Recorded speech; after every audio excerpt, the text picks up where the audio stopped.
Okay guys, I have another little crochet purse, and these are nice because I can grab it quick, take it out with me if I go to the store. I can put my little mask in here for social distancing, my glasses and my wallet, and I can just throw everything in this little bag. And I like to have these around, these little bags. I use them for all kinds of things. And I took a necklace this also can be a handle. I can't really stretch it out right now. I've kind of been playing with it a little bit, but it looks cute this way. But the nice thing about this, it's reversible. Let me see if I can show you. Take a minute and bear with me, guys. Well, let me pause this just a second.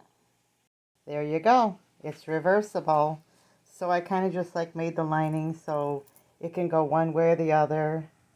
And it's a nice little cushy little bag, and I just sewed the lining in.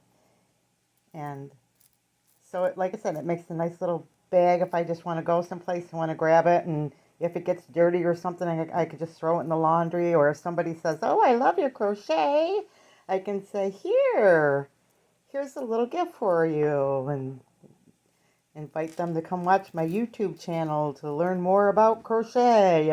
It's always nice to give people things when they ask about things, but this is the reversible. I really like it both ways, and but I thought it was kind of cute, and it's another way I can kind of wear my jewelry too, that I can kind of enjoy it for the day or forever. I usually just put a piece of jewelry on, and even if I'm out and about and I want to put a piece of jewelry on, I can too.